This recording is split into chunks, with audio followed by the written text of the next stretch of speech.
Hello and welcome back to the Rams Right podcast on this hot Saturday night. It is absolutely baking.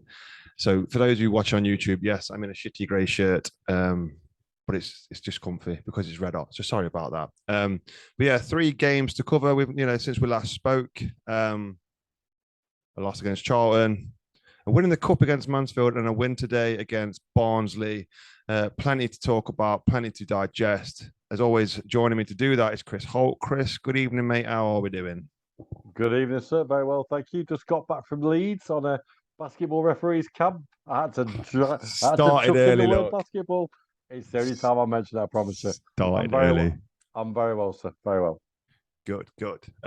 Before we get started, actually, I had some really good feedback. Obviously, those who listened, we did a podcast with Sam, the Derby County Ladies head coach, last week, and that got a lot of feedback. So yeah, thank you for that. We will obviously we have said we will obviously try and put a bit of ladies in. I know you guys that listen regularly want to hear about the first. That's fine, but what we'll probably do is either do an extra one for the ladies or maybe add a little bit in, just 10-15 minute thing.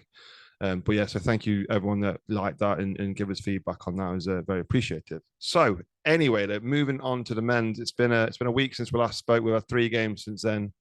Charlton away last Saturday. We'll start there, Chris. What do we make of that then? Obviously losing 1-0 in a game we really should have been out of sight for from the end of the first half. Yeah, I'm going to say this more than once this evening, mate. But it was a game of two halves, wasn't it? Mm. Um, I thought that Charlton were at sixes and sevens from the off. They really had no idea of what instruction they were taking onto the pitch, what formation they were playing. They were absolutely awful with Charlton. And yeah, we should have put them to the sword.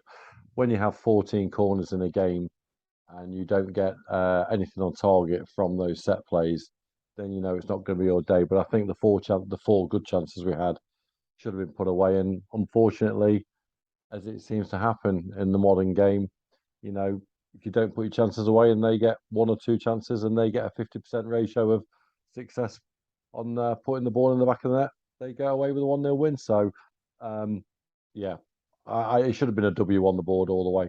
Yeah, it was. It was. To be honest, it was one of them where you go in. We're just not going to score today. We could play for another 90 minutes and we still wouldn't score. I mean, to be honest, we've got to give the Charlton keeper credit. He did pull off some good saves, but I look at that Collins chance right on the stroke of half time where he hits the post, and I'm thinking they're going to nick this, and they did, and they nicked it, and it was. I think it was an avoidable goal. Obviously, a shot came in. Wildsmith made a save, and I think for me, he's got to try and tip that over the bar, not tip it back out into play. But at the end of the day, though, you said it there: 14 corners in a game, and not one, not one goal from it. We've got to look at that and think about this and go, why we're not scoring from corners. We've said it now, I feel, for so long. Now, I know under Wayne Rooney, obviously Shay Given was given responsibilities for set pieces, and we did get better. Now, obviously, Jake Buxton's come in as assistant.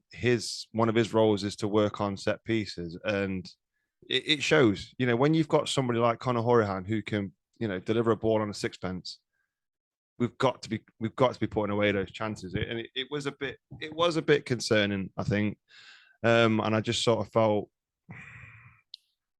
have we got someone that's going to put 20 goals a season in the squad this season, or is it going to be a case of we need goals from everywhere? Um, I think James Collins will come good. Mm. Well, I think we mentioned it before.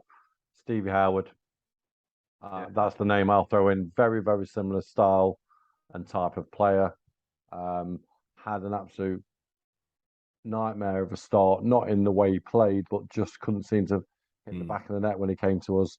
And then I think it was on game 9 or 10 of the season, he hit the back of the net for the first time. And then, he went on to hit, I think it was, I can't remember if it was 18, 19 or 20 that season, but he was certainly top scorer. James will come good. I thought he played actually quite well at Charlton. Yeah. Um, He's I getting think, chances. yeah, yeah. And I think that there's, I think there's going to be an understanding that just needs to come together there. And as we go into the other games that we'll discuss, I think you'll see that Hurahan likes to get the ball into the box early from a pass from the flank. And Collins seems to be timing his runs really, really well. So it's clearly getting better.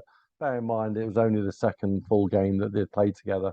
So yeah, I Hurahan's impressing me already. Yeah. Collins is impressing me.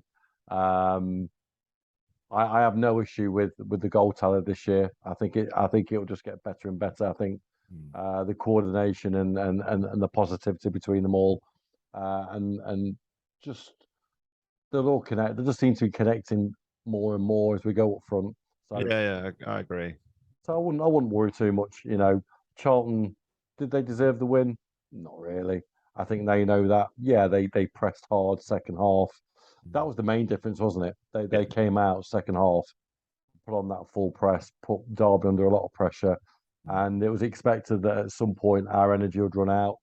And I think it did. I think it showed that we're still probably a couple of weeks behind other teams, and Liam is desperately trying to catch up with the fitness element of the team.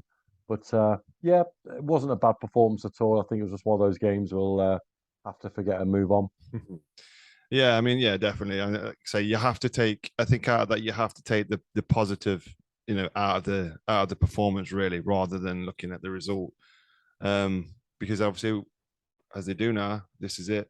Mansfield in the cup came on the Tuesday. Very good game actually. Really, as Liam described it after the game, a proper cup tie. Now, obviously, there's a lot of changes made for Derby. We saw Stearman come in. Jake Rooney came in. Obviously, Wayne Rooney's cousin signed for the academy, but he was chucked straight into the first team. And I think he put on really good display, very calm, composed on the ball. Adoru came in, got his first start. Thompson came in. Fozzie, another one that came in. Sibley got a start, which I think was deserved from his performances over the last couple of games. Lewis Dobbin, obviously, we mentioned him briefly, signed for us just prior to the last show. And Jason Knight as well, this time moved into a more central role further forward. Cracking game, absolutely cracking game, to be honest. Again, though, you could tell it was a squad that had a mixture of abilities, a mixture of ages, a bit of a younger squad because we just didn't quite seem to sort of gel, especially in the first half. I felt.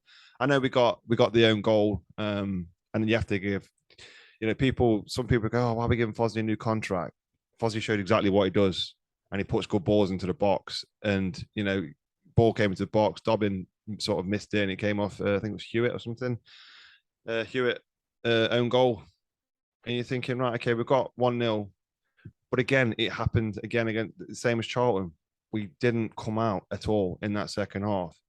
Nigel Clough, obviously Mansfield manager, got them to come out and press us hard, play a bit of higher tempo and try and match us. And, we struggled to cope and they created chances. And you just felt in that first 10 minutes or so of that second half that they were going, if they got a goal, it's going to be an interesting sort of end to the game. However, the changes were run, we brought on Mendes, Lang, Barkhausen, and Collins, and then they changed the game. And they're our senior pros. They're the ones we want to count on, and they changed the game. And obviously Mendes Lang did his magic as he does down that right hand side. Then had a lovely ball in, a floated ball into Barkhausen at the back post just to head home for 2-1. And yeah, and I think we survived a couple of scrapes. Collins again. I thought that was his moment, clean through, and he gets wiped out, edge of the box. And then his free kick is low and hard and produces a good save from the keeper. And it's just like, oh, is he going to get his goal? But yeah, I mean, what do you make of that run out against Mansfield? I think it was a good test, to be honest, because I know they're obviously League Two, but you're going to get teams that play like Mansfield that are going to scrap there. You're going to kick 7 bells out of your game. I think it was a good test. I generally do. Nigel Clough, he likes to put out a good team against Derby. He likes to beat Derby, and he that would have been in his head. He wants to beat Derby. It doesn't bother him. I wonder if he got a lift to the game because he still lives in Derby, doesn't he? That's true. Yeah. I like going to Mansfield. It's one of my favourite grounds. I know it sounds really daft, but I always enjoy the banter there, and I always find it amusing when there's a spatter of Forest fans think it's highly amusing with a flag and they think that they're giving us jip by three or four of them just completely drunk, holding a forest flag in the Mansfield Embarrassing, end. isn't it? It really is Yeah. embarrassing. What they don't realise, the locals hate them as much as we do. So I hope they got a good, not that I promote violence, but I hope that the locals had a word with them after. Um, it was a good test. They're a team. Remember that they vied in the playoffs, didn't they? In semi-finals of the playoffs last year. Yeah. Nigel always has a well-organised team, and they're very robust. I always say Nigel Clough teams. What you see is what you get. It's very strong, very direct football. But I was quite surprised how many changes he made. To be honest, I thought it'd have been a good opportunity. Yes, I understand that he's got to be careful of the Mm. way he manages the squad at the moment. Although we do unofficially have 20 players on the first team squad if you look at the website, but you can question whether you can include Yeah. the academy lads in that. Um, I would have thought that there would have been a few less, and they would have probably give the first team a bit more time. But it went well for us. Mm. The right decision was made by Liam. I thought it wasn't an own goal. I'm still convinced it's Jason Knight's. And Sean Barks is convinced it's not an own goal as well. If you watch it closely, Yeah. and this will cause debate all night, I'm hoping. I'm convinced it's Knight's. I don't know. I've watched it back several times and I still can't see it. Really? Yeah. Yeah. Well, the interesting thing is that both goals come from really good width, really good crosses, Mm. and if that's the style of play that Liam is putting through the squad and the ideas, all for it, because those were impossible to defend. And if we get three or four of them a game into the box, we're going to be dangerous Yeah. because the positioning for the finishing was superb. Yeah. Yeah. And a hard win, a good win, a deserved win brings up an interesting scenario. West Brom at home. What kind of team do you play? Because they're going to bring a couple of thousand. It's another good challenge against a club that will I expect to be wanting to challenge Yeah. in the Championship to get back in the Prem. I personally would take them on with full guns a blazing. Yeah, I think you have to. I agree. I mean, to be honest, it was quite an underwhelming tie, but it is what it is. We can't have the glamorous.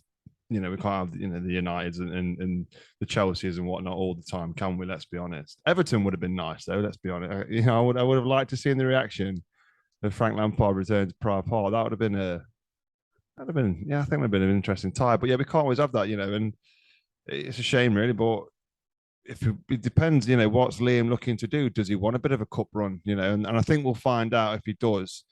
As you said, maybe make a couple of changes, but not wholesale changes like he did against Mansfield. I understand why he did it against Mansfield. You've got to get those fringe players some minutes. You've got to give them a chance to prove themselves. And players like Louie Sibley, who me and you were convinced after pre-season that he wasn't going to feature much this season, but because I don't, neither of us thought he had a great pre-season, but No. he's worked hard since coming, Yeah. since all the appearances on the benches, and Liam said, right here, take your chance now, and he did. I thought he had a very good game, and obviously I mentioned it there as well. Jake Rooney, he's only 20, is it, something like that, and he very composed for a 20-year-old, ball at his feet, and we move on to today to Barnsley, and he's on the bench, and you're thinking, okay, that's a good step. And I think the fact that we have dropped down to League One means now that some of these younger academy players are going to get more of an opportunity because the standard isn't as high as the Championship. So there will be teams out there in League One that you could go, you know what? Yeah, I'm going to give him a go. I'm going to let this guy, I'm going to see how he does in this league because that's how they gain the experience. So we will move on to data. 2-1 against Barnsley. I thought this was going to be a tough test. I don't know why. Obviously, they came down last season. We had a couple of. I can't remember what we did last. Did we lose last season or draw against them last season? Beat them 2-0, didn't we? Didn't Ravel got 2 goals? Oh, yes, it was. Yeah. I can't remember Danny what I was thinking of. I think it was the away fixture where we should have won and we didn't. They beat us at Pride Park in was it during COVID? Let's have a look. Yeah. Oh yeah. No, they beat that. I was thinking the away leg last season. They beat us Okay. away. I think Baldock gave us the lead, if I remember rightly. Then we blew the lead and lost Yeah, 2-1. they had that awful Ishmael style football, didn't they? That got him the job at West West Brom, and Brom. then he got sacked, and no one, I don't know where he is now. And it was the worst football I've ever seen. Yeah. How on earth? Well, look where it got them eventually. That's all I'll say. Yeah, exactly. I mean, obviously Barnsley started off with a loss against Plymouth, I believe it was. Then they beat Cheltenham, and then they beat Middlesbrough in the cup. So you're thinking, right? They've just had 2 wins on the bounce, albeit only 1-0s. You know, as we said before, winning breeds confidence. Winning breeds winning. So I thought it was going to be a bit of a tough test, and obviously watching, we mentioned obviously Sibley there. Sibley earned his way into the starting lineup to make way for Corey Smith, which I always thought he was going to be the player that was going to be sacrificed. To be honest, I always thought if anybody's going to come in, whether it be Dobbin, because I thought he may have done enough to start today, or whether it be Sibley. I always thought Corey Smith was going to be that player that dropped out because you look at Collins, no, you can't drop him. You look at Barkhausen, Horahan, Bird, Mendes-Lang, you can't drop them. They have to start for us. So yeah, I always thought Smith was going to be the one that was sacrificed, and obviously Louie Sibley. Louie came in, thought he did a job. First half though, I think we played some really good football. And you can see the style of play we want. We don't want long balls. We want to keep the ball at our feet, get it down to the wings, utilize the crosses that we can. And we said it before, obviously just said it about not scoring from set pieces. We actually scored from a set piece today. Unbelievably so. Great ball from Horahan. It was like a Nathan Byrne corner where he stuck it under the bar, weren't it? But yeah, a bit of a dodgy defending, and I'm going to give Stearman there because I think he gave McCarthy a little nudge. It's a little nudge in the back as he headed it, and headed it to his own net. But you take them, don't you? We've scored from a corner. It's a rarity these days. And then obviously Mendes-Lang's goal. That's what we're talking about. That's the football I think that we're going to be seeing a lot of. We go wide again to Barkhausen. Now I looked when he got the ball and I saw Collins running into the box and I saw Mendes-Lang just hovering back. I thought, why is he not getting in the box? Boy, was I wrong, because he was free. Collins took 3-4 defenders with him, left Mendes-Lang on his own, and he had all the time in the world to pick his spot, and boy, did he pick it. Some shot that was. There was barely any back lift on that. He just hit it like a rocket, bottom corner. 2-0. I felt that was it. That's game over. They're done. They'll fold. Second half will be a breeze. Boy, was I wrong. Because I think, again, it's a game of two halves. We just don't seem to come out for the second half. They up their intensity, up their press, played a lot more long balls over the top, and we struggled to deal with. Fair enough. Their goal was a deflection, a big deflection of Richard Stearman, but I did feel it was coming. And then I think we were under pressure then for the last 15, 20 minutes of the game, but I think we dealt with it very well. Eiran Cashin, unreal. Another player that, there was concerns about pre-season, didn't have the best, but he's stepped up. No Davis today, Stearman due to injury. So he's partnering Richard Stearman, but I think Cashin was unbelievable today, especially in that second half. He was an absolute man mountain, headed everything, cleared everything, kicked everyone. And again, Barnsley, another team today that I felt all they wanted to do was kick us around the park a bit. There was a lot of little niggly off the ball fouls going in, little late challenges that ref picked up sometimes, didn't pick up sometimes. And I think today's summary would be 3 points, but it was an ugly 3 points. But when you want promotion, which is what Liam wants, those are the 3 points that all of a sudden at the end of the season become the important ones. And I think those are the ones that we've failed to get over the last couple of seasons.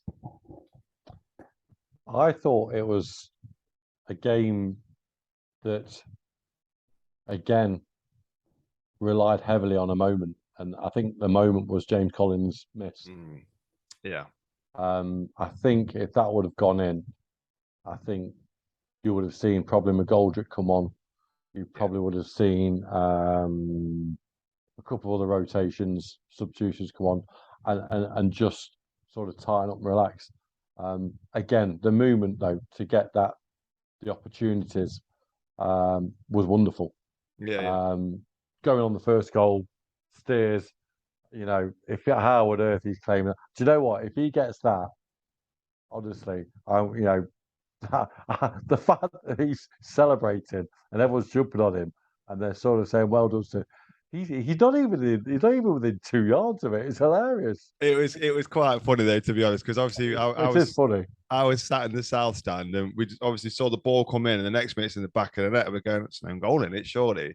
Steers comes across celebrating, but then he points to Hoy and went, didn't touch it.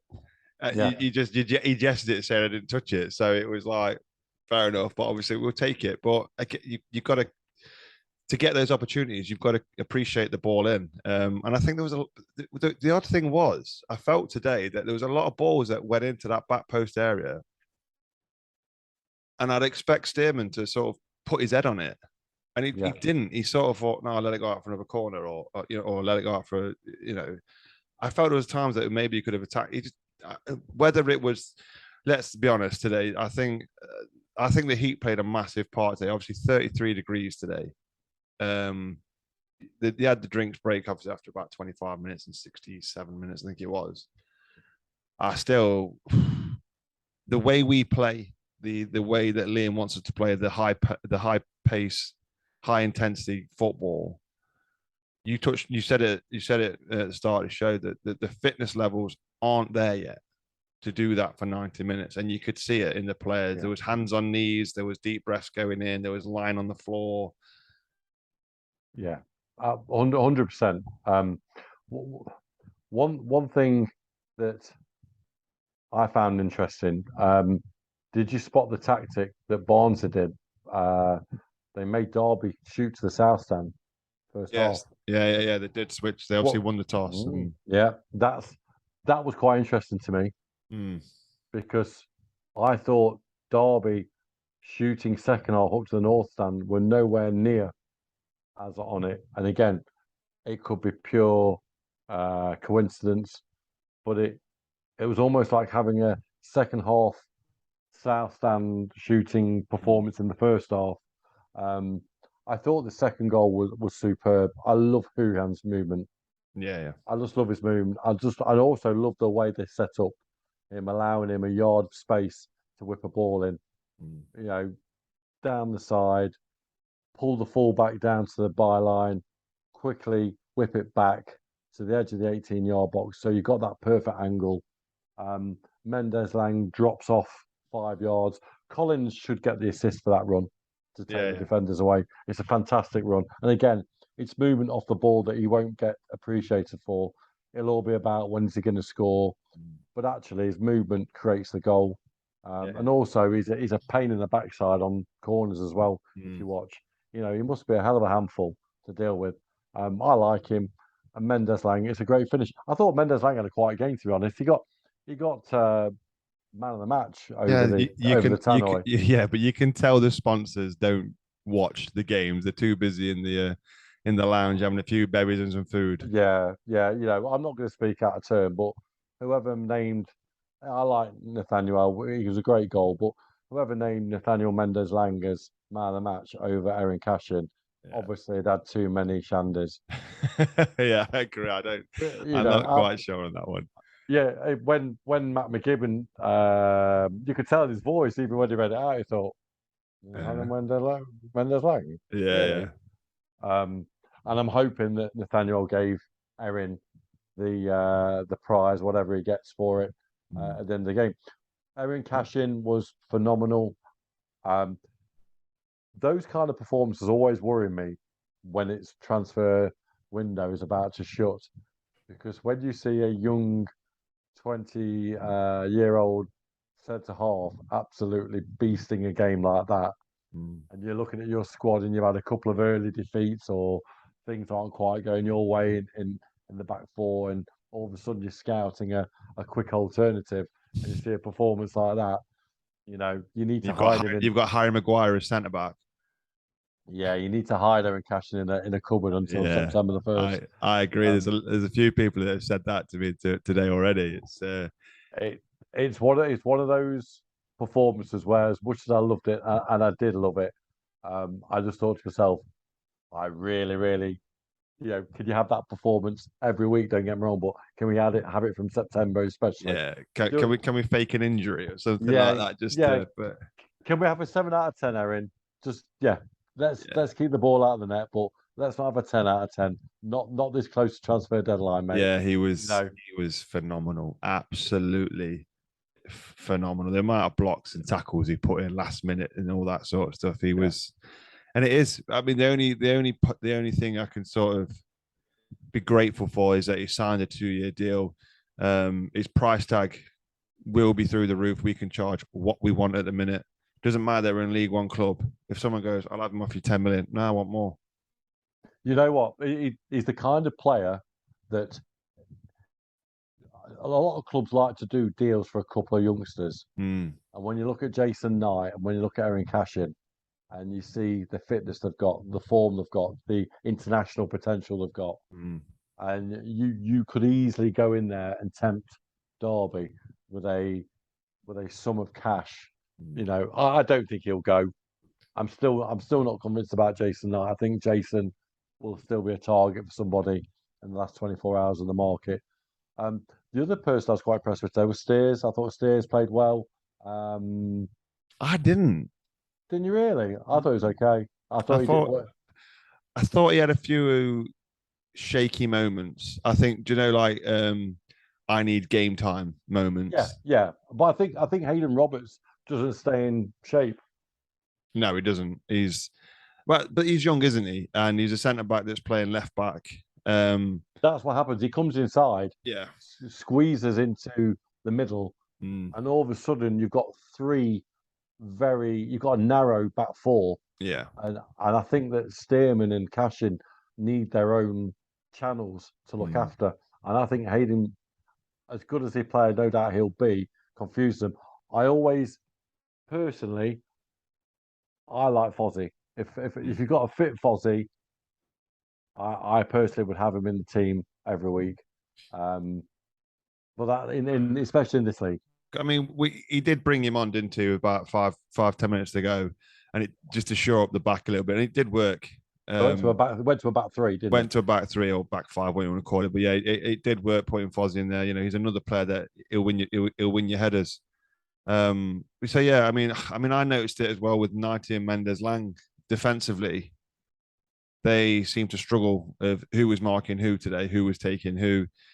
It just didn't seem like they're on the same wavelength. Again, whether it's the heat that was playing a part, possibly. I think there was a lot of, like I say, the performance wasn't great. It was sloppy in, especially the second half. Well, we only made 2 substitutions, didn't we? If I remember rightly. Yeah, we brought Corey Smith on for Sibley, and Fozzie for Tom. Yeah. And Dobbin came on as well. Oh, of course. Yeah, we did 3, didn't we? 3, yeah. 5 though, haven't we, this season? Yeah. I thought Barnsley used all their 5, didn't they? Yeah, and their bench was really strong. I was really impressed with the guys that came on.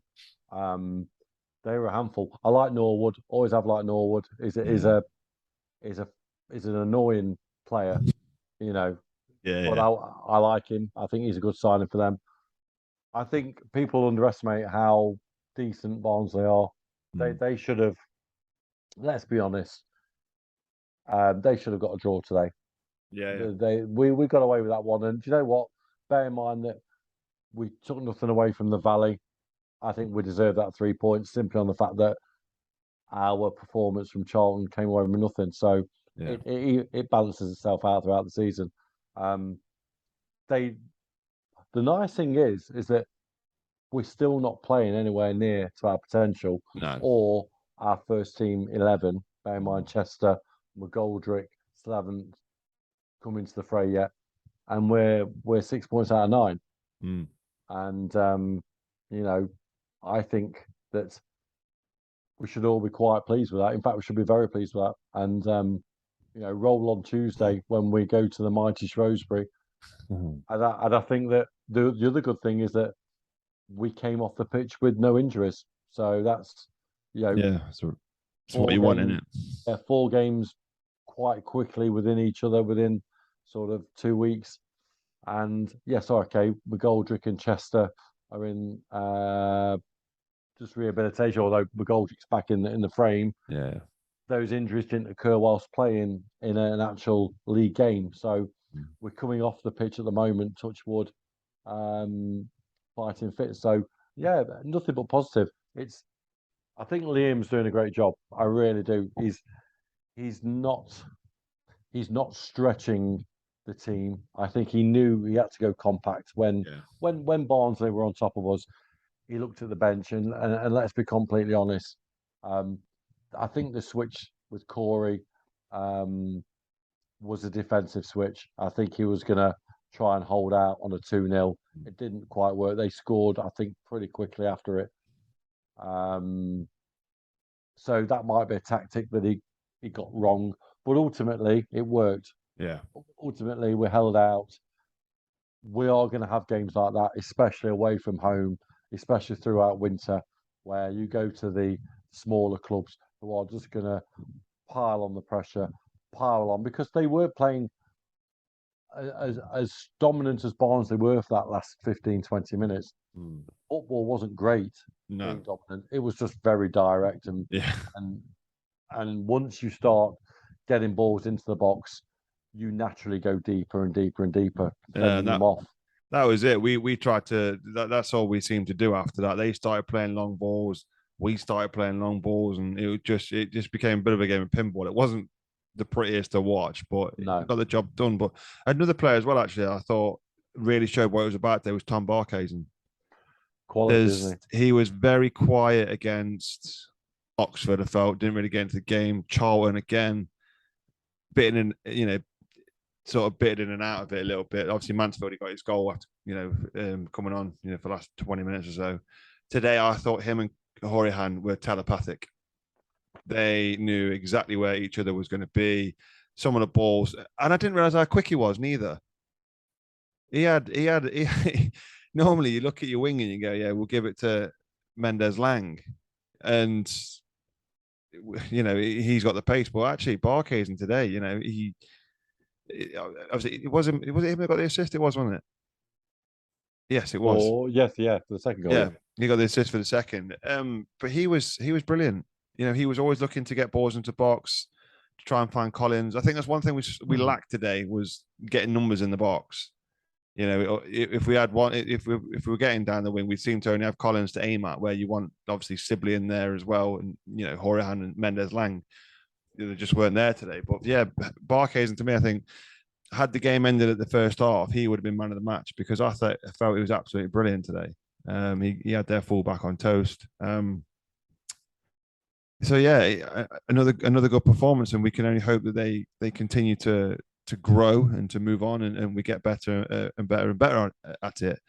It was interesting you mentioned Corey Smith there because in Liam's post-match interview on Radio Derby, he said he had a decision to make. He's got arguably one of the best midfielders sat on the bench, and he had to bring on and he had to start Sibley instead. But that's what he wants. He wants that competition for places. He wants players here that aren't going to sulk if they're on the bench. They're going to come on and they're going to do a job. To give the credit that he did to Corey Smith to saying he's arguably one of the best centre mids in the league is some statement from him, don't you think? Yeah, I think Louie Sibley. Let's talk about Louie. Louie is got to be quite careful because he's going to be labelled an impact player. Yeah. He needs to get more consistent. And at the moment, he's had the opportunity to start a game again, and he's only lasted 60-odd minutes. I think it was only 50. Let's have a look. 59 minutes, I think it was. 59 minutes, yeah. And that sort of says everything that you need to know about his career in general. yet when he comes on, if he came on at 59 minutes, we're talking nothing but Louie Sibley. Yeah. About the impact he brings onto the game. He's going to be typecast if he's not careful into an impact super sub, and that must be very, very frustrating for him and for Liam. I think Corey Smith. Just before you go to Corey, just obviously you've done as a coach, whether it be I've said it, basketball or football. As a coach, football. If you've got a player like Sibley that you can rely on him to come on and make an impact, but you start him and he's a different player. Is that a mentality thing? Is that a fitness thing? What is that? A great example. When I was coaching in the women's academy, there was a great girl who played up front for us, and when we saw that the opposition back four were starting to get tired and bullied, we'd always put her on because she was strong, she was direct, she was quick, and she was physical. and she would bag a brace of goals every game with sort of in the last third of the game. And she didn't mind that. She didn't mind that. She knew she was far better. Regarding Louis, I think it's mental. Yeah. I think it's mental. I think clearly he is working himself up on the bench, raring to go, ready to go. I think he's calculating the game. I think he's watching the game well from the bench. He's seeing where the space and opportunity is for him to put his type of play into the game and change it. So I think when he goes on, he's better prepared. I'm not sure whether he goes onto a pitch at the start of a game and mentally he's not prepared for where he needs to be, or is he the kind of player that needs to be playing against players who are starting to wear out throughout the game? Yeah. But you do get coaches in football who utilize their strength on the bench by looking at the weaknesses of the opposition. Absolutely, but it's a really good question, and it's probably, it's a shame that we couldn't get someone like Liam Senior onto the podcast, or someone far more experienced than me in coaching, because I honestly believe it's a mental thing. Yeah. Some players just won't start, don't want to start. I've had it for years. You see, they mentally prepare themselves to come on when they're ready. And some people thrive from that, and you can't fault them for that. If they feel that they need a half to prepare and watch the game and see where they can strengthen the game and put their stamp on the game, and it benefits their team, then so be it. Yeah. There's been many teams. Look at Solskjaer. There's been many teams throughout the year who have used that type of player to impact a game at the right time. But it's a great question, Simon, and I'd love to find out what Louis thinks it possibly is. Going back to Corey Smith, I think he came into the building at quite a hype. He came in quite when we had the signings every other day, and then he appeared. I think he's clearly still not fit. Yeah. Personally, I don't think he's 100% fit. I think his sharpness. I think today, especially, there's some things that when he lost the ball far too easily. Yeah. You sort of felt like, there was times where he was sort of dawdling on the ball. Yeah. I mean, there was a couple of occasions where I thought, is he looking to? I think we defended a corner or a long ball or a free kick or something, and he got it. And rather than just bang it out, he was looking for a pass. So either he's looking for what Liam's saying and keep hold of the ball, or, as you say, because another couple of times he'd just be dallying on the ball.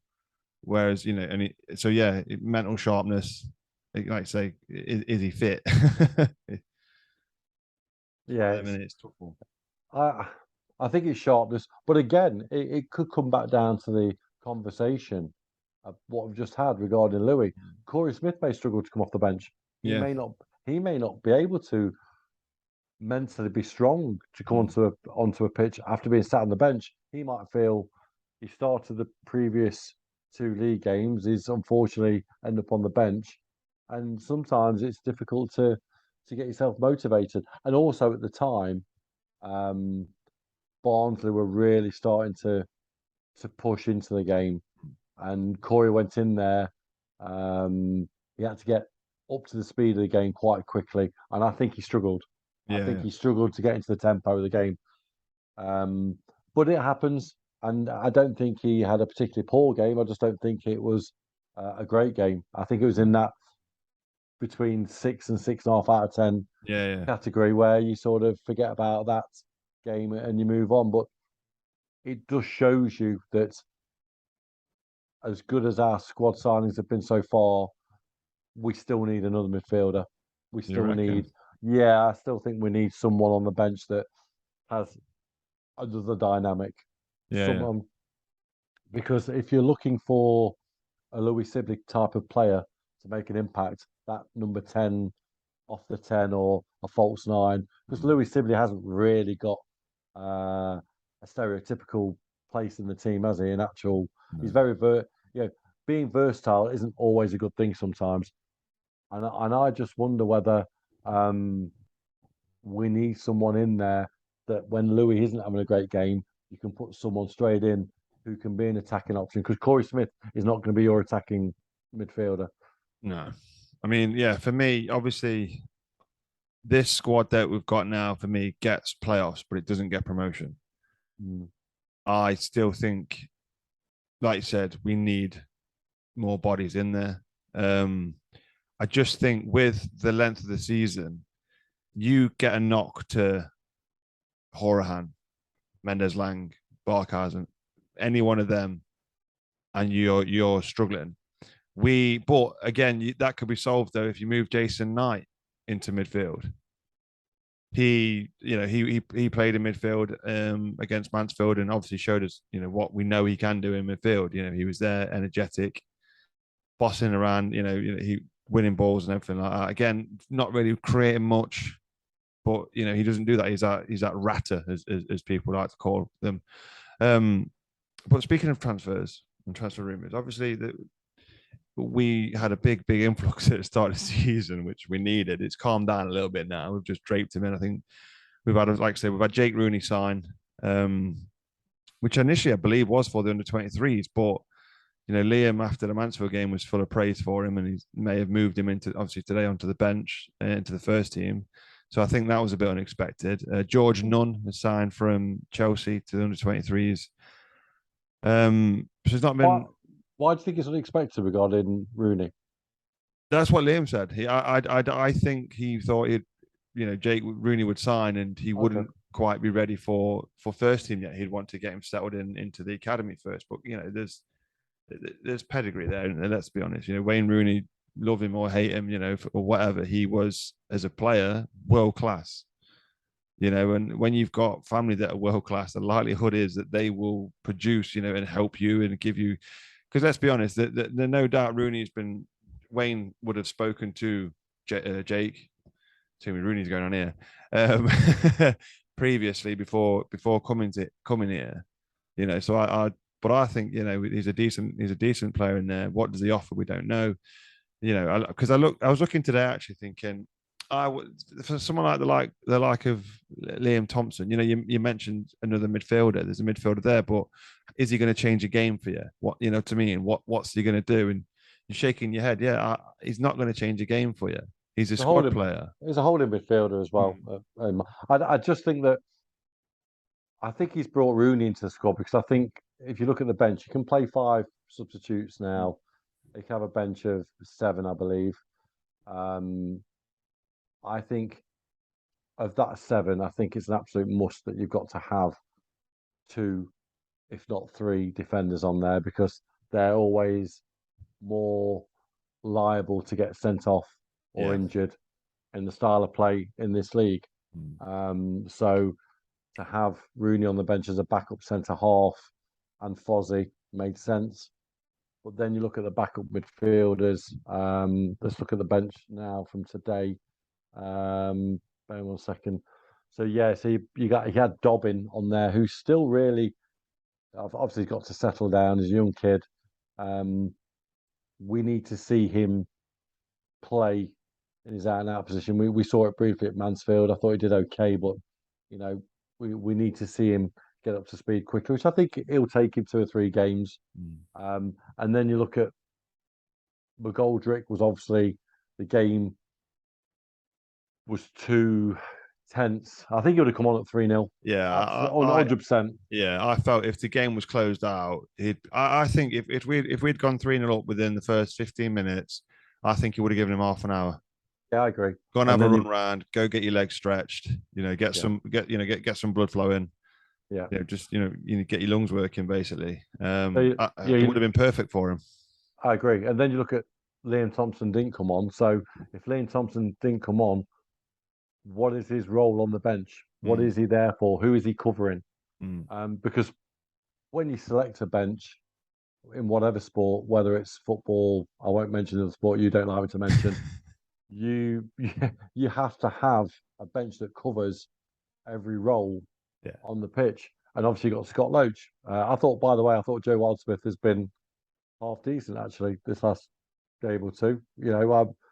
I'm not saying I'm 100% convinced, but what I'm saying is that he hasn't done anything yet. Can't fault him for the goal today at all. He was set for that. That shot was coming straight at him. He was down, set, ready to claim that, and he's just taken a nick off Stearman, and it's gone past him. No chance. Yeah, he did a couple of vital saves actually in the first half that were very good. So if you look at that bench, really, I think if we're honest, you'll probably see Rooney possibly stay on it, and then Chester will come into the fray. McGoldrick will obviously go straight into the starting 11. I don't know if he will. Really, I think he will. I think. Who force? Who's he go in there for? Well, there's the question. This is it, though. I mean, today I was looking at that team, watching us play in the first half, and I'm going, this is a championship squad. It is, but going back to what we've just been talking about bench depth. Yeah. All right, then if McGoldrick has come to sit on the bench at Derby, which I don't think he has. No, he obviously wouldn't have done, no, yeah. It's a good name to have on the bench, but I just think that realistically, I would like to see two more players that are challenging for the starting 11 rather than sitting on the bench. Yeah. And we hear that you saw today that we could have, he only used 3 substitutions. He's got an option of 5. He clearly didn't want to risk McGoldrick. He thought that Stearman and Cashin were doing enough, and he put Fozzie out there to support that. Yeah. And then we had Corey Smith. Yeah. So I thought Barnsley, all of their substitutions, just looking at them now, because didn't they have, Andy Cole's lad, isn't it, Devante? Yes, it is. Yeah, Andrew Cole's lad. I thought he was harmful. All 4 substitutions that came on. So you got Adore, Marsh, Cundy, and Cole all had impact on the game. Yeah. So it'd be nice to have impact players to be able to not only survive an onslaught in the last 20 minutes, but to reverse that onslaught and quickly put it back on them. Because at no point in that game, probably due to fitness, like we said, did Derby look when they're under the cosh that they could turn it back on Barnsley. I think the last 30 minutes, I think Liam accepted that, here we are, we've got to stand firm. Yeah. So I just think he needs to look at his bench and go, right, we need to make this bench strong in the sense of if we're under the cosh, I don't want to defend it. I want to be able to counter attack and fight fire with fire. So it'll be an interesting next week or two. We're going to move on to some discussions that may have been had. Yeah. But I think you'll see in the next week or two, 2 or 3 more incomings. I wouldn't be surprised to see a couple of outgoings as well. Yeah, I mean, obviously today, Alex Crook from TalkSport tweeted here in West Ham keeper Joseph Anang is joining DCFC on loan. Spent the first part there at St Patrick's Athletic and played in Europe for him. I think I might have seen him play for their under 23s. But other than that, not a clue. I've been at the game. I've not done any research on him as of yet. I guess we need 3 keepers, and it allows, I suppose, Harrison Folkes to either play under 23s and stay with that, or go out on loan and get some first team experience. It's interesting. He's 22, isn't he? Who? The lad from Anang. West Ham. Yes, Yeah. he is. Yeah. So, I, is he going to be here to challenge? Because or do we say that Wildsmith is now number one? The He's wearing next number guy, one. yeah, the next guy coming in is going to be a strong number two. Loach is going to go three and a coach, and then Fowkes is going to stick to the 23s because if you remember, or 21s is the call now, isn't it? Yeah, it is. Yeah. Um, if you remember last year at Derby, and I remember because I was on the pitch side microphone for the 23s. I'm pretty sure they used two or three different goalies. I Yeah, they think did. Yeah. they use various goalies from the academy. It sounds to me as if they're not going to go down that route this year, and they're going to have a fixed under 21 keeper. I think that's the right route to go because I think agree. I think you just sort of halting the development if they're not playing week in week out. Yeah, I agree. But yeah, then obviously the biggest one we've heard is a return for Martin Waghorn. Now, what's funny about this is Rosini sort of said no, but then said, "But we know things change in football." We had Lee Nichols from the Derby and Telegraph saying it's not true. Then we had the Daily Mail coming out saying it is true. They said it's true, and he could be in the starting lineup today if it was done obviously Friday. An interesting one. Obviously Waggy, it was a mixed bag when he was here. Under Lampard, he started him out wide and he struggled off out. He played a lot better when he was in the centre. Obviously, last season he didn't really feature much, but he's not last season. Sorry, the season before didn't feature much, but then obviously scored the important goals that kept us up. For me, I think he's a great character. No doubt he's a great character, a great person to have around the dressing room. But I'd assume it'd probably only be a loan as well. But is he the sort of player that we need? Whether it's to play on the wing or whether it's to play up front. Is he someone that you'd be happy if we brought him back? Because it's one of them as well. How many times does a player leave a club and then return and it works out for him? With us, I can only think of Tom Huddleston. But there was a big period between the time of leaving and the time of returning. I could show my age and say Bobby Davison, Nigel Nigel Callahan. I could say Nigel Callahan. I could say a couple more, but I'm not going to carry on reminding people how old I am. Let's play Guess Chris's age by which players he knows.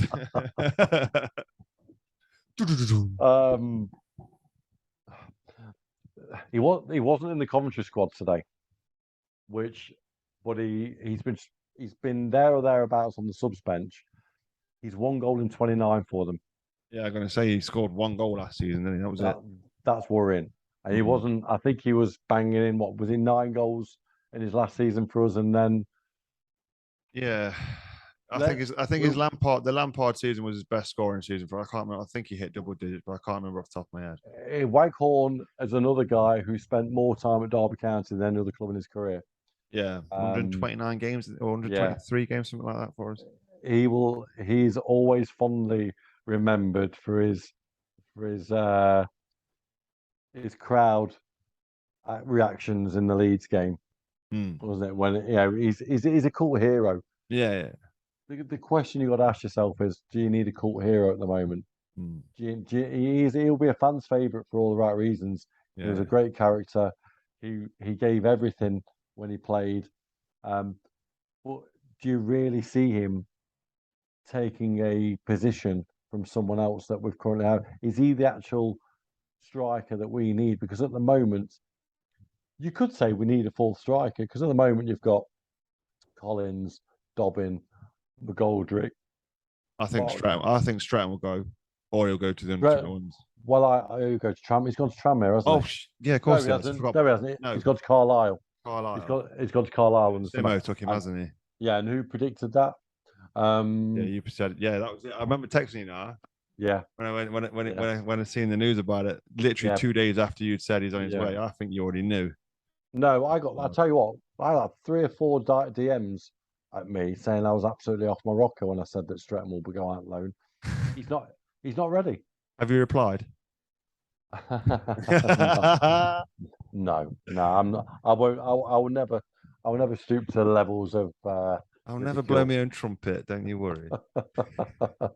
it just it's just common sense, Simon. Yeah, It's just yeah, got you look at him. It's a great lad, is Jack, but he just isn't ready for this kind of football. He needs to understand what being smashed about by two brute centre halves week in week out is all about, and then throw him in.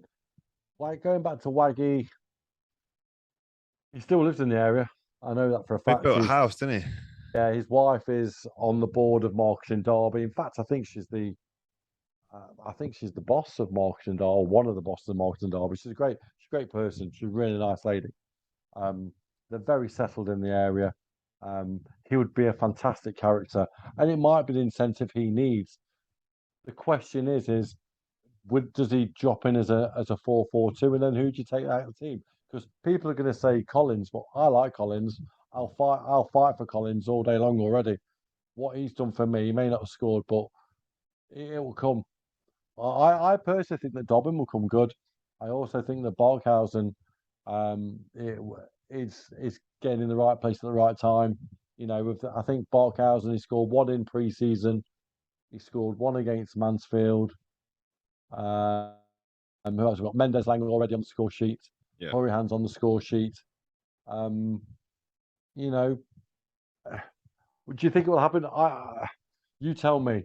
Yeah, I don't know. I mean, I'm looking, I'm looking at him, and obviously he made his name at Ipswich.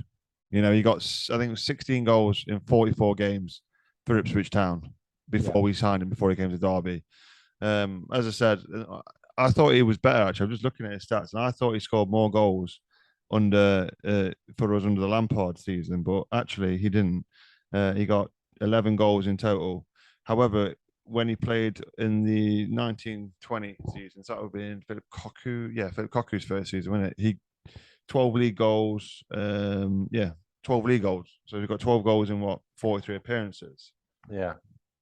But then obviously, like I say, Different level though, isn't it? it is, yeah. I mean, so would he suit League One? He knows what League One's all about, and he is somebody that can be kicked about because he's been there, Yeah, done it, seen it all before. yeah. I'd like to see him. I wouldn't like him to play on his own up top, No, but no. I would love to see him play alongside Collins or alongside McGoldrick. Mm. But I still want to see McGoldrick and Collins together.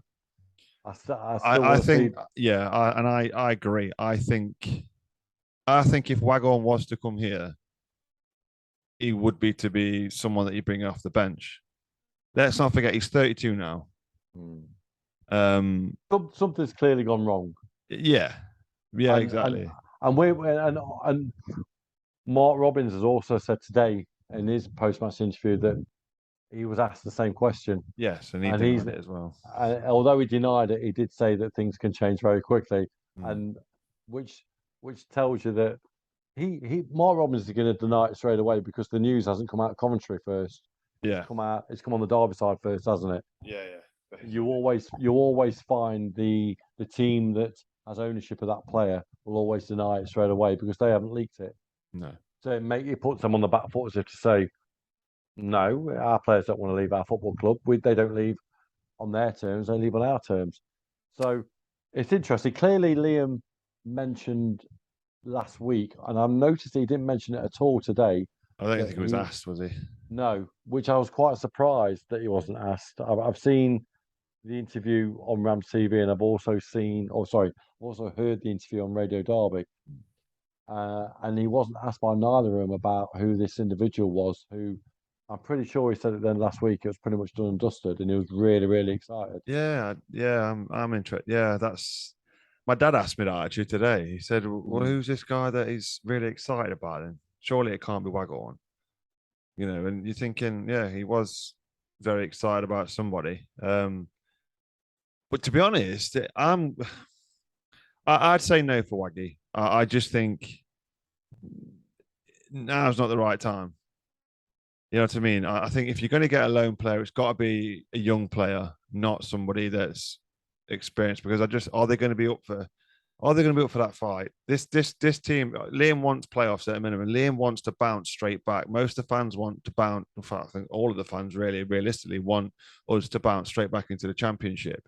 And Liam's doing that by getting these players. And this for me has been one of our best recruiting seasons in a long time. You can say all the names, the Mounts, the Wilsons, Tamores, and all that. Yeah, it was great, but they cost an arm and a leg. And they're part of the reason why we are like we are, that we are in League One, essentially, because poor recruitment, because of how much they cost. We're trying to buy our way out of the Championship. Now we're doing it sensibly. We've got to stick to a budget. We've got to stick to a business plan. And Liam's doing that by bringing these players, and he's attracting Conor Hourihane. He's attracting Dave McGoldrick, but Tom Barkhausen, Mendes Lang.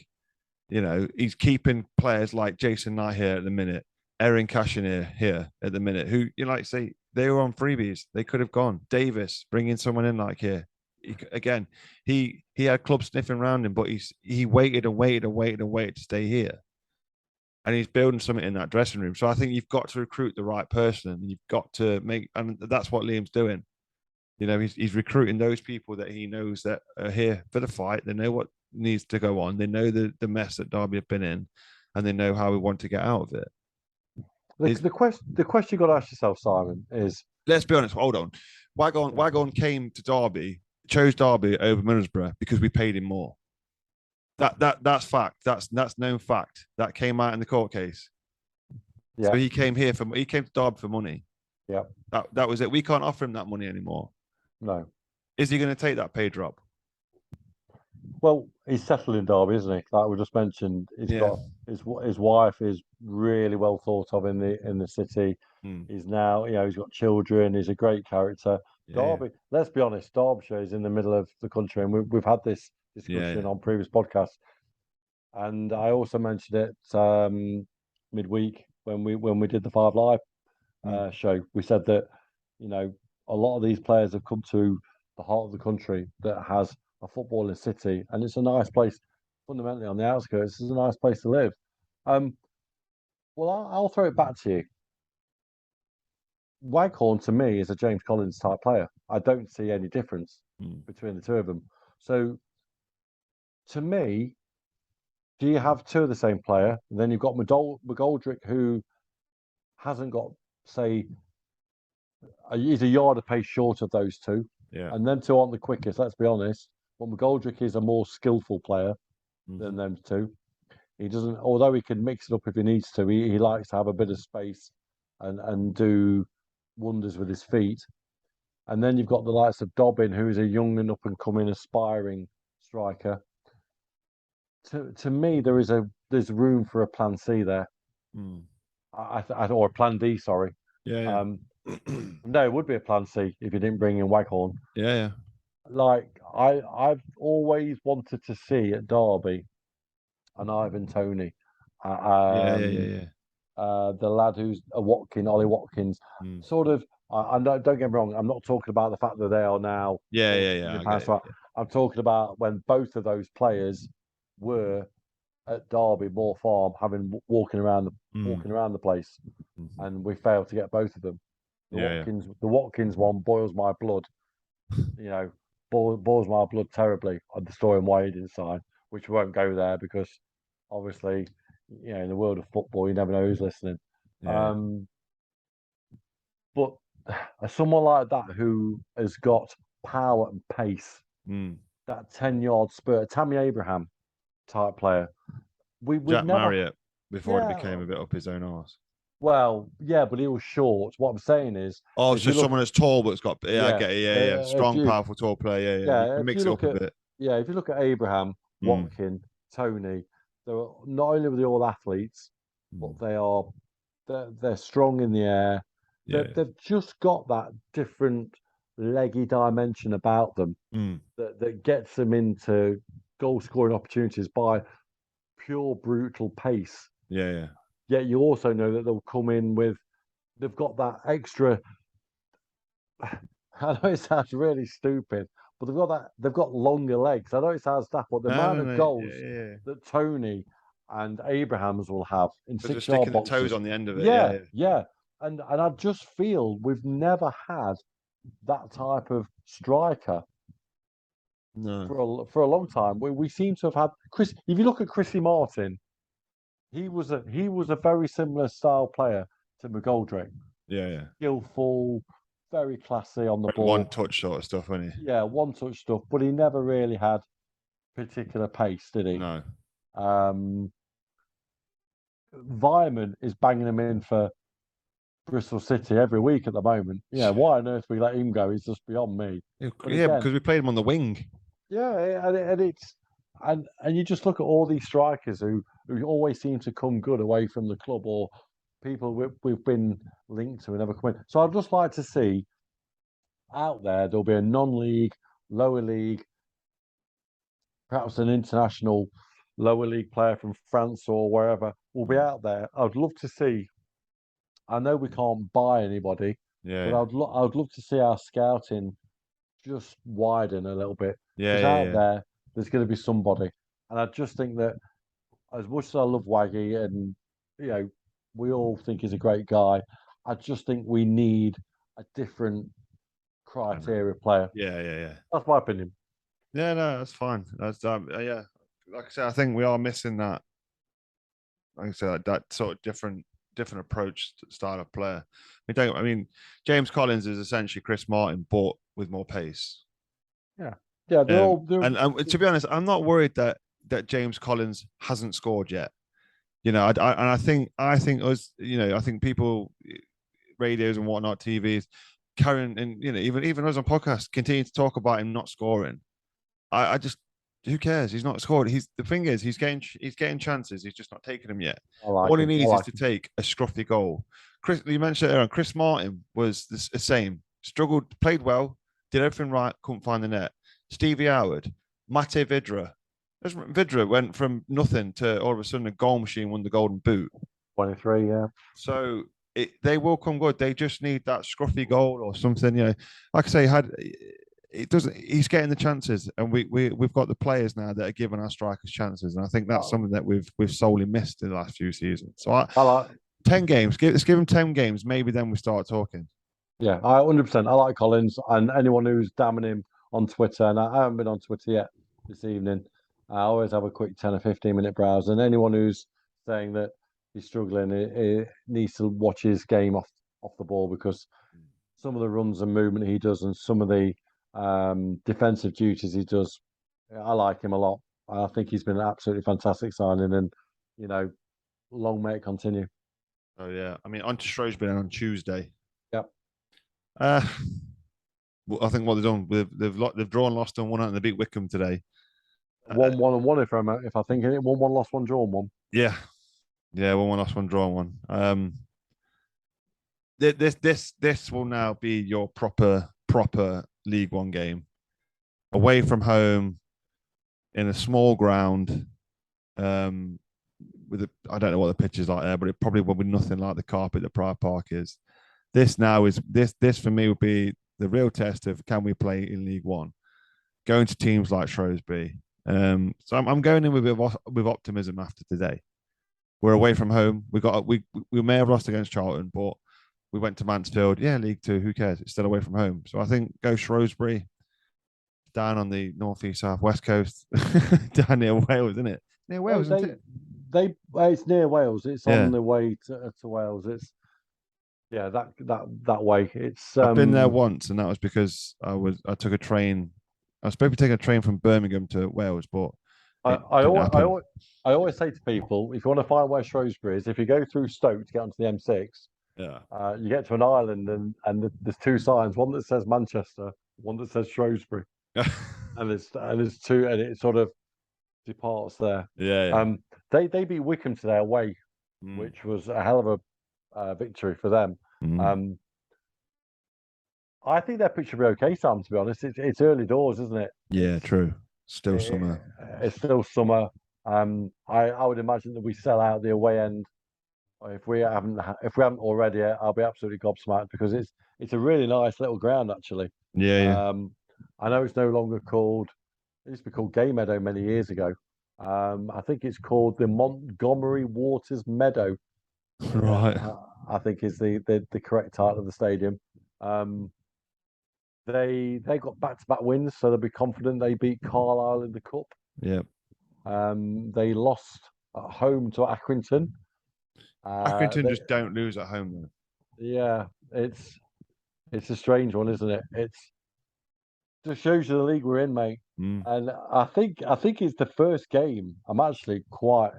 I know it sounds silly, but I'm with you. I'm quite excited about it. Yeah, I love It's it. I love all this. I think it's great. we played them in the cup, didn't we, a few years ago? Yes, we did. Yeah, yeah. Well, I can't remember if it was the League Cup or the FA Cup. I think it was the League Cup we played them in.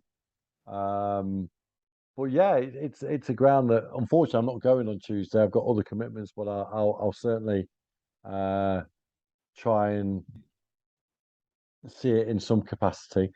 Um, We did play them in the cup. I've just found it. It was the there you it go. was the League Cup. Can you remember the score? Um, I don't know, to be honest. We lost Did we? 3-2.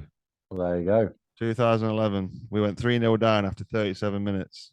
There you go. Then Chris Maguire and Theo Robinson pulled two back in the second half. But yeah, we Wow. lost ultimately. Chris, see Theo Robinson. Although he's about 46 now and still playing, I think last time I heard, I don't know where he is.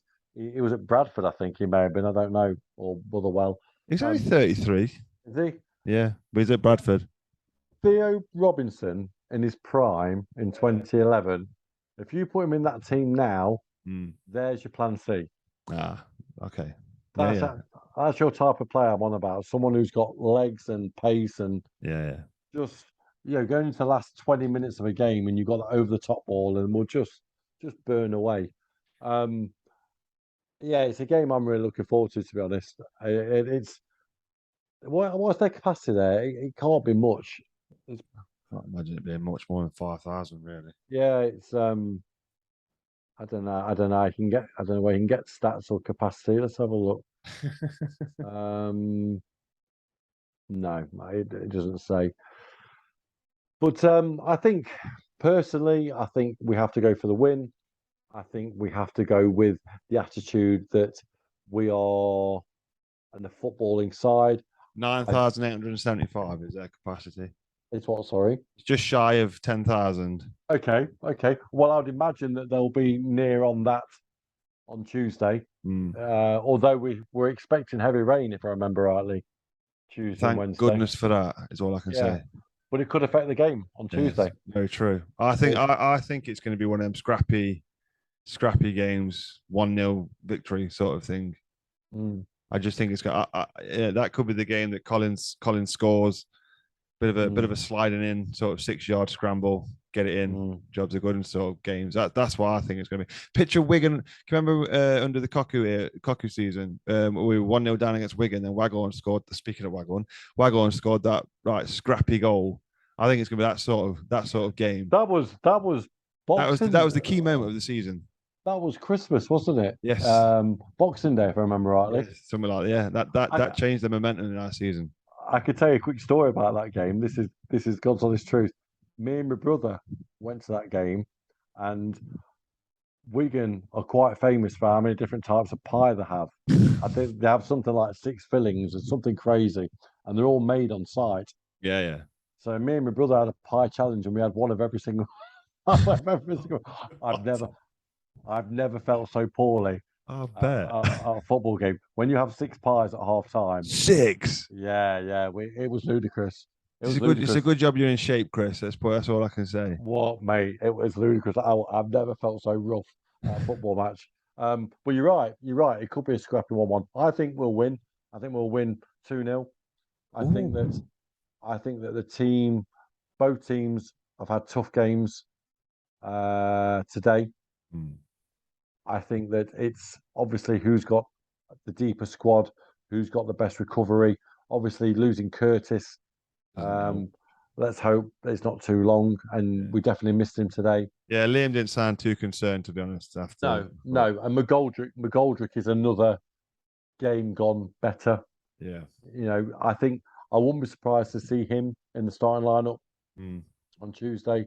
Um, the big question will be, will there be another signing in before then? Yeah. And going back to the good old Smith Sibley debate, who will start, or will he go something different? Yeah, that's a Will good he go point. Will he go Dobbin?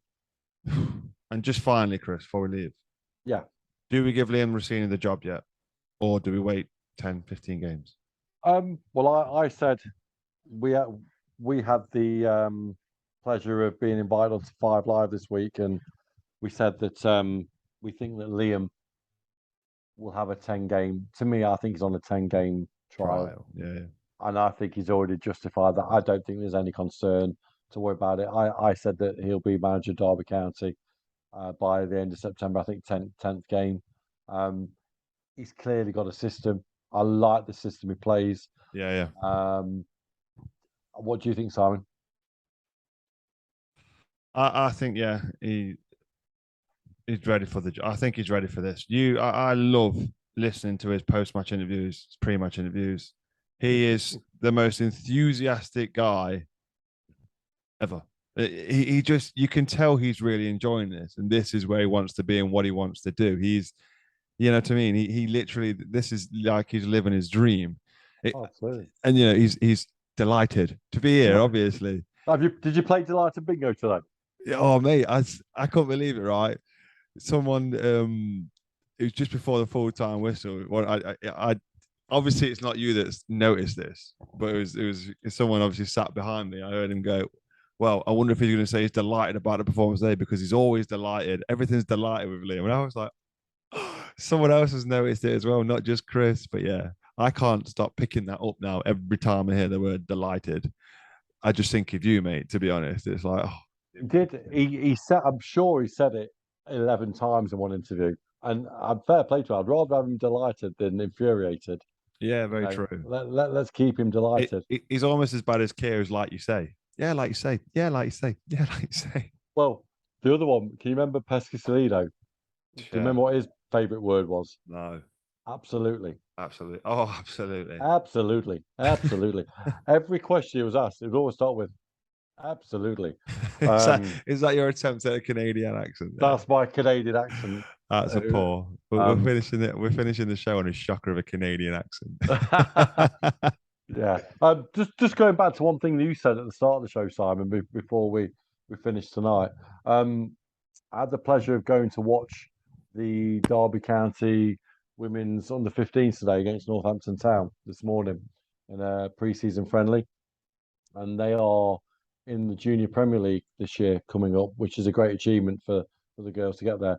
I thought it'd be nice that we could follow up from the Sam Griffith interview, because you're right, I had so much positive feedback coming from both sides, actually, from both Northampton and from the Derby County parents and fans, saying that it was a fantastic insight into what Sam does at the football club. And obviously, no doubt we'll have her on again.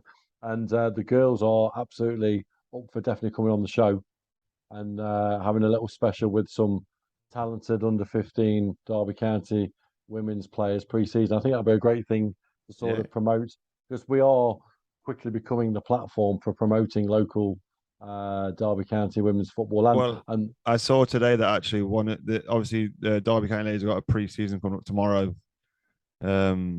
At the Donham Arena against I can't remember, it wasn't. I did only briefly look quick before I came on. I think it was against Charlton tomorrow. I think it is Charlton ladies, and Derby County official site actually they liked it, so it's a start.